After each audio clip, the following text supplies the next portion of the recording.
top 5 regras de finanças pessoais que você não aprendeu na escola. Vamos ser sinceros, o que você aprendeu na escola? Imposto de renda, finanças pessoais, investimentos, orçamento doméstico? Ou por um acaso você aprendeu apenas aquelas disciplinas básicas obrigatórias e algumas coisas que você nunca usou na sua vida, como lá o papel da mitocôndria na respiração celular ou a fórmula de Bhaskara? E a verdade é que para a maioria das pessoas, esses aprendizados da escola vão se tornar inúteis, principalmente na vida real. E quando eu olho para trás, eu fico desapontado até com as universidades, que assuntos como matemática financeira, por exemplo, não fazem parte da grade curricular obrigatória e nem mesmo da facultativa. E o mundo, a sociedade nos diz assim: vá para a escola e se forme, depois vá para a universidade e se forme, depois arrume um trabalho, vá trabalhar e aí tudo vai ficar bem. Porém, na vida real não é assim tão simples. Para você se dar bem no mundo real e na vida adulta, você precisa saber muito mais do que aquelas coisas que a escola te ensinou. E se você reparar as pessoas de grande sucesso, você vai ver que todas elas têm uma base de finanças pessoais.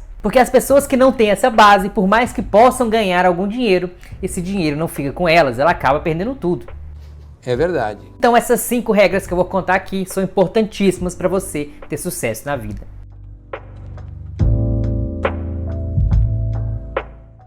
Então vamos lá, regra do dinheiro número 5, orçamento doméstico. Eu quero apresentar aqui uma sugestão de orçamento doméstico para você. E aqui nessa tela você pode ver que eu dividi o orçamento mensal em um gráfico de pizza aqui, com diferentes percentuais e nomes. Então eu vou explicar o que é cada um e o conceito por trás deles. Então eu tenho aqui 55% com as necessidades básicas, 5% para reserva de paz, 10% para lazer, 10% para educação, 10% para médio prazo e 10% também para sua liberdade financeira. E a primeira coisa que eu queria destacar aqui é que se você somar todos esses percentuais que eu falei aqui de todos esses itens, você vai ver que vai chegar em 100%, mostrando que o orçamento é um jogo de soma zero. E você pode até gastar mais do que 100% do seu orçamento, mas isso vai fazer com que você entre numa zona que não é muito confortável, que é a zona das dívidas, do qual você vai colocar o seu dinheiro para trabalhar contra você, ao invés de a seu favor. E se você quer gastar, por exemplo, 70% do seu dinheiro com necessidades básicas, você pode fazer isso. Então talvez eu tenha que abrir mão da minha reserva de paz, ou diminuir aí os meus gastos, os meus investimentos com relação à educação ou com lazer, para poder ter um custo de vida nas necessidades básicas um pouco mais alto. Porque nesse jogo de soma zero, se eu quiser destinar maior capital, maior recursos para a finalidade A, eu vou ter que necessariamente, automaticamente, retirar recursos de uma finalidade B ou C. Outra coisa interessante é que se você tiver mais que uma fonte de renda, além daquela sua principal, aquela sua renda que é mais gorda, que é aquela principal que você tem, geralmente o que eu faço é desconsiderar essas rendas extras, que são menores, desse orçamento. Justamente para quê? Para que essa renda extra possa ir para a parte dos investimentos, possa ir para aquela parte da liberdade financeira de fato. Mas isso é uma sugestão minha, você pode fazer o que você quiser. Agora vamos aos pormenores um pouquinho de cada uma dessas etapas. Olha só, o que são necessidades básicas? Como o próprio nome diz, é aquelas coisas que você pode até diminuir, mas você não pode cortar. Então seria, por exemplo, o aluguel, e se você pagar um financiamento, seria a sua despesa do financiamento, ou que seja um condomínio, são aquelas despesas de moradia que você não pode abrir mão, pelo menos se você quiser um teto aí sobre a sua cabeça. Depois você tem também alimentação e transporte, que você pode até reduzir, mas também não pode eliminar. E que também eu gosto de colocar despesas como plano de saúde e talvez escola das crianças. Porque apesar de ambos existirem gratuitamente, eu tenho escola gratuitas e tenho também uma saúde gratuita aí no SUS, nem sempre esses dois vão ser de qualidade. Porque o que é de graça quase sempre vale exatamente aquilo que você pagou por ele, ou seja, nada. Portanto, se você não considera talvez uma escola particular ou um plano de saúde como uma necessidade básica, eu acredito que seja interessante você rever esse conceito. A segunda parte é a reserva de paz, mas eu vou falar dela um pouquinho mais pra frente. Vamos para outra parte que é o lazer. Qualquer coisa lúdica aqui vai entrar nessa parte, como uma ida ao restaurante, uma ida ao cinema, alguma viagem que você faça. Mas também é interessante colocar que qualquer gasto um pouco mais extravagante com necessidades básicas pode se transformar em lazer. Por exemplo, se você paga aí R$100 numa academia perto da sua casa, beleza, pode ser considerado uma atividade básica, inclusive. Porém, se você resolve pagar uma academia super top e lá R$800 por mês, aí eu já entraria na parte do lazer. Ou mesmo o vestuário, Vestir é uma necessidade básica do ser humano. Mas se você quer comprar só roupa de marca, por exemplo, ou quer comprar algo que seja muito acima do razoável, aí eu já também entraria na parte do lazer e não da necessidade básica. Então vale o bom senso aqui. Então dá uma olhadinha muito nessa parte do lazer, que geralmente é a parte que muita gente perde o controle. Se você quiser gastar um pouco mais aqui, tudo bem. Porém lembre-se que o jogo é de soma zero, então para gastar mais no lazer, você vai ter que abrir mão de gastar em outra coisa.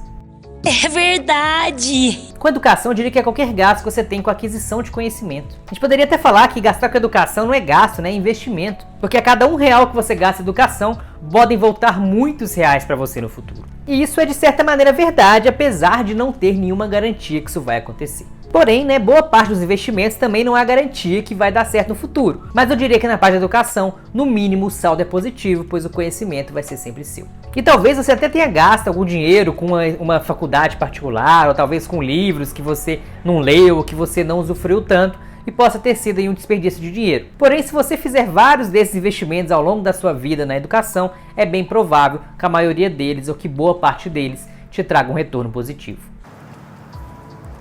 Eu queria também aproveitar para desmistificar, né, um mito, né, que acontece muito, que é acreditar que investir em educação é sempre aquilo que te traz um diploma de volta, ou seja, aquelas coisas reconhecidas pelo MEC. Eu mesmo já investi em educação milhares de reais nos últimos anos e nenhum deles tinha um diploma lá no final do curso. Nenhum deles era reconhecido pelo MEC. Porque na prática o que eu ganhei é muito mais importante que o diploma. E boas formas de investir em educação são através de cursos, através de livros, através de mentorias. E você não precisa gastar 10% religiosamente com isso. Isso até vale para lazer ou para outras coisas também, né? Você pode pegar um valor anual e fazer o investimento ao longo do ano daquilo que você achar que faz mais sentido. A fatia do médio prazo seria aquela fatia que você quer realizar um objetivo, que não é para hoje, é para daqui a alguns anos, mas que você vai precisar de dinheiro para realizar ela. Ou seja, você vai investir parte do seu dinheiro para conseguir realizar esse objetivo no futuro. Seja uma viagem, o pagamento de um casamento, né, numa festa de casamento, ou seja, um carro novo, um bem, um apartamento, qualquer coisa. Eu até também tenho um vídeo aqui no canal mostrando como investir para realizar sonhos, vou deixar aqui no card também na descrição. E a nossa última fatia da liberdade financeira, que está por último, mas não é a menos importante, pelo contrário. É essa fatia que vai te garantir ter mais escolhas no futuro, que vai te garantir poder deixar o seu dinheiro trabalhar para você, para no final trabalhar menos pelo dinheiro. A quarta regra de finanças pessoais é você ter a sua reserva de paz. Porque todo mundo fala, na verdade, hoje em dia, da reserva de emergência, mas eu falo da reserva de paz. Reserva de paz nada mais é do que as suas despesas mensais multiplicadas pela quantidade de meses que você precisa para poder se reerguer ou para poder aproveitar alguma oportunidade. Ou seja, a quantidade de meses de contas pagas que você tem para poder dormir tranquilo à noite. E a diferença básica de uma reserva de emergência para reserva de paz é porque enquanto você junta dinheiro para uma emergência, né, na sua reserva de emergência, você já junta o dinheiro ansioso, preocupado, achando que algo ruim vai acontecer. O que acontece na prática quando você junta dinheiro para uma emergência? Exatamente, acontece uma emergência. Então quando você junta dinheiro numa reserva de paz, se algo acontece, uma emergência, você tem paz, você tem dinheiro para poder cobrir essa emergência. Se nada acontece, você está em paz, você tem lá o seu dinheiro guardado. E se alguma oportunidade aparece, comprar o bem, ou aproveitar alguma oportunidade que surgiu, que você tem ali uma super chance de fazer algo muito bom, de comprar algum bem muito barato, você tem a sua reserva de paz para poder ficar em paz e aproveitar essa oportunidade também. Então o simples fato de chamar sua reserva de paz já tira um peso das suas costas, já alivia a sua ansiedade e faz você dormir tranquilo à noite. Além de que você vai estar em paz em qualquer cenário. É verdade. E a maioria das pessoas vão dizer que você precisa de ter 3 ou 6 meses de reserva de paz. Eu digo o seguinte, depende de você. Como assim? Pensa assim, ó, se eu tiver 1 mês de reserva de paz, eu fico tranquilo em qualquer cenário? Acho que não, precisaria de um pouco mais. 2 meses, 3 meses, 6 meses. Faz esse exercício hipotético e vê qual que é o valor que você teria, que você fique tranquilo. Feito isso, você vai saber exatamente quantos meses de contas pagas você deve ter na sua reserva de paz. Lembrando que a reserva de paz é um dinheiro que você não pode se dar ao luxo de perder. Então ela vai ter que estar em investimentos super seguros e super líquidos. Inclusive eu também tenho um vídeo aqui no canal sobre a reserva de paz, eu vou deixar aqui no card também aqui na descrição. Regra do dinheiro número 3, compra da casa própria. Porque a ideia de financiar a casa própria ela está enraizado na cultura brasileira. Porém, é preciso ficar bastante atento antes de se comprometer durante 30, 35 anos nesse negócio, para que o sonho da casa própria não se torne um pesadelo financeiro. Porque o estereótipo da família brasileira feliz envolve o casamento, filhos, um trabalho estável e a casa própria. Tanto que se alguém chegar num jantar de família e falar que comprou a casa própria ou que comprou um apartamento na planta, logo vem alguém dizer: nossa, como fulano é inteligente, né? Comprou a casa própria. Com certeza é uma ótima escolha. E ainda tem aquele que diz assim: ah, mas gastar dinheiro com aluguel é jogar dinheiro fora, né? Pelo menos agora ele está pagando algo que é seu.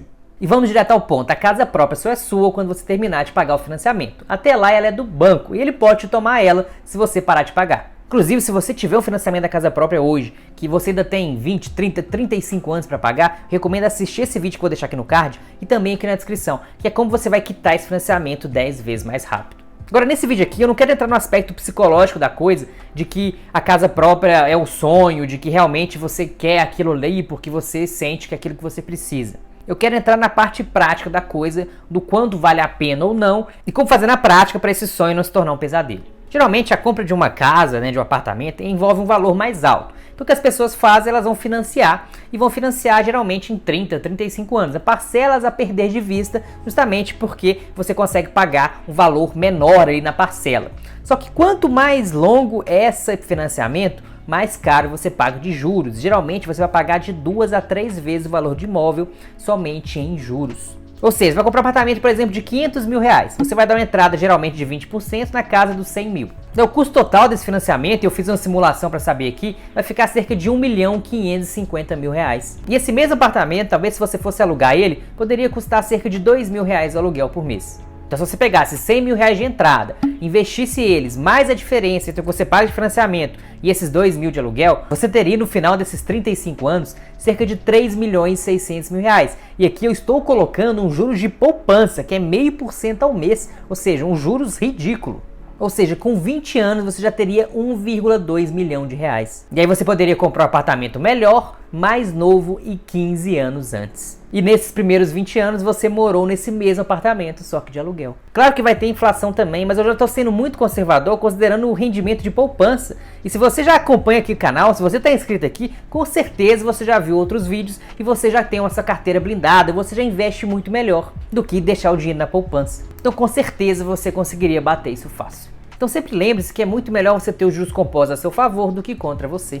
E aqui eu tô falando só dos custos, tá? Agora tem a questão da segurança também. Porque a maioria das pessoas falam que eu vou ter a casa própria porque ela vai me trazer segurança, né? Eu tenho aonde morar, então eu vou estar seguro porque eu vou ter a minha casa própria. Só que será mesmo que a casa própria traz segurança? Será que você comprometeu o orçamento familiar da sua família durante 35 anos para você poder pagar esse financiamento? Realmente é uma maneira de trazer segurança para sua família? Porque qualquer imprevisto que aconteça, o seu sonho vai virar pesadelo. E existem 35 anos para algum imprevisto acontecer e você vê o seu sonho ir por água abaixo. Você vai sacrificar sua qualidade de vida durante vários anos e no final ainda nem vai ter o seu imóvel. Ou mesmo que tenha, vai ter um imóvel velho de 35 anos ou mais de uso. Outro detalhe é a flexibilidade que morar de aluguel permite. Porque se você recebe uma oferta de trabalho em outra cidade ou do outro lado da sua cidade, se você mora de aluguel, você pode simplesmente se mudar e aproveitar essa oportunidade. Caso contrário, você fica preso, fica refém daquele imóvel, o que acaba diminuindo a sua flexibilidade e o seu interesse em aproveitar alguma oportunidade. No final das contas, eu penso que comprar casa própria é muito mais uma pressão social.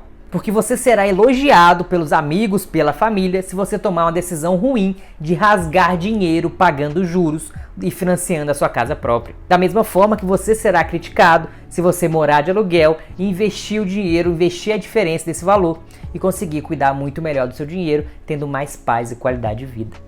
E pensa comigo, a maioria das pessoas do Brasil são pobres, a maioria das pessoas do Brasil não tem educação financeira. Então você vai ser elogiado por comportamentos ruins e vai ser criticado muitas vezes por bons comportamentos financeiros. Então se todo mundo tá dando tapinha nas costas daquele seu primo que financiou a casa própria, ao mesmo tempo que não se deixa abalar por qualquer crítica de familiares ou amigos que não vão entender aquilo que você está fazendo com o seu dinheiro. E a nossa regra número 2 são os juros compostos. Que por mais que talvez você tenha aprendido na escola, você não aprendeu na prática como ele influencia a sua vida. Porque toda vez que você fizer qualquer transação financeira, é muito provável que esteja envolvido os juros compostos. Eles estão presentes em empréstimos, financiamentos, compras parceladas e também nos investimentos. E os juros compostos são os populares juros sobre juros. Assim, quanto maior for o tempo, maior serão os juros acumulados. Pois a cada mês que se passa, o rendimento é em cima de um valor maior, o que faz com que as dívidas muito grandes se tornem quase impagáveis, ou pelo menos muito caras, como é o caso inclusive do financiamento, que eu já falei aqui, ou com que os investimentos sejam tão grandes que te levem à liberdade financeira, como eu também já falei aqui. Então usar os juros compostos a seu favor é algo muito inteligente de se fazer, então uma regra fundamental para você se dar bem na vida e ter sucesso na área financeira. Vou dar um exemplo prático aqui. Vamos supor que você tem R$1.000 para investir numa aplicação que rende, sei lá, 5% ao ano. Então no final de um ano você vai ter lá R$ 1.050. Já no ano 2 você vai ter R$ 1.102,50, pois os 5% agora serão calculados em cima do 1.050, do valor que você tem no final do primeiro ano, e não em cima dos 1.000 iniciais. No terceiro ano a sua aplicação vai te dar R$ 1.157, pois agora os 5% de juros irão incidir sobre os R$ 1.102 do ano anterior. Seguindo essa lógica, no 10º ano eu teria R$ 1.628,89 e no 30º ano eu teria R$ 4.321,94. Só que para chegar a esse resultado, de essa multiplicação, eu não tive que fazer nenhum esforço adicional, eu simplesmente deixei o tempo passar.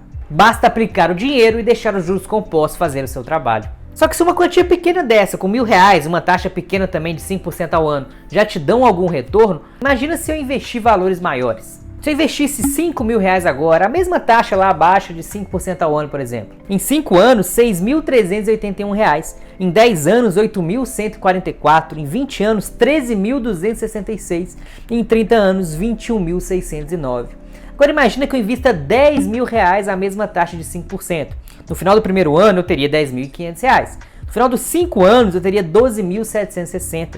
Em 10 anos, R$ 16.288. Em 20 anos, R$ 26.532 e em 30 anos, R$ 43.219. E o potencial é muito maior caso você também, além do dinheiro inicial, faça uma aplicação recorrente mensal. Se eu investisse aqueles primeiros R$ 1.000, mas colocasse mais R$ 100 todos os meses, eu teria no final de um ano R$ 2.277, no final de 5 anos R$ 8.057, no final de 10 anos R$ 17.066, no final de 20 anos, R$ 43.233. No final de 30 R$ 85.859. E se ao invés de 100 eu conseguisse trabalhar, fazer uma renda extra e investir R$ 500 todo mês, eu teria no final de um ano R$ 7.186, 5 anos R$ 35.183, 10 anos R$ 78.810, 20 anos R$ 205.555 e 30 anos R$ 412.000. Em pouco mais de 45 anos você teria R$ 1 milhão investindo apenas R$ 500 por mês. E sem fazer grande esforço aqui na escolha do investimento, porque eu estou considerando aqui uma aplicação que rende 5% ao ano. Coisa que até a poupança rende mais, rende 6,17%. Mas para você ter ideia que mesmo fazendo escolhas ruins com os investimentos, só de usar os juros compostos a seu favor, você já vai estar ganhando bastante dinheiro.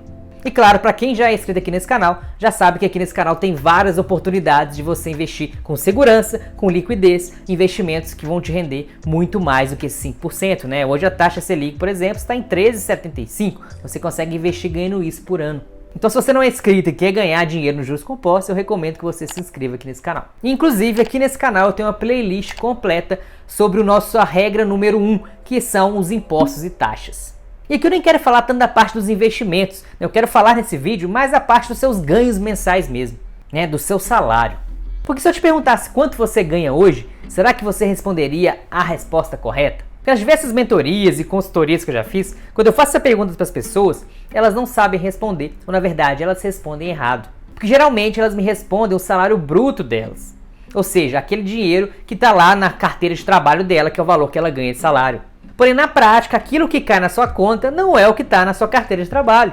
Porque na prática vão ser descontados imposto de renda, INSS, muitas vezes outras taxas e outras despesas que vão ter lá no seu contra-cheque. E na prática o que você ganha na realidade é aquilo que cai na sua conta. E aí muitas vezes que você que acha que ganha R$5.000, você na prática vai ganhar R$3.700. Só que se você interioriza que você ganha R$5.000, você vai usar os R$5.000 como referência para todo o seu padrão de vida, lá para o seu orçamento doméstico, lá que eu falei agora há pouco.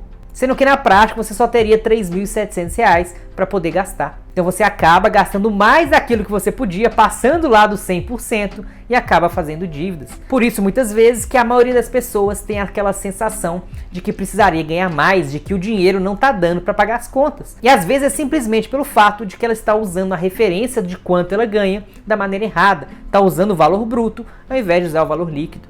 Isso também vale para profissionais liberais, para autônomos, para tudo isso, porque também essas pessoas vão pagar impostos e taxas sobre o valor que elas receberem. Agora, com relação aos investimentos, conhecer sobre o imposto de renda é ainda mais importante, principalmente se você atingir os requisitos mínimos e for obrigado a fazer essa declaração de imposto de renda. Inclusive, eu recomendo que você assista esse vídeo aqui para você saber se você precisa declarar o imposto de renda e para você não cair na malha fina do leão.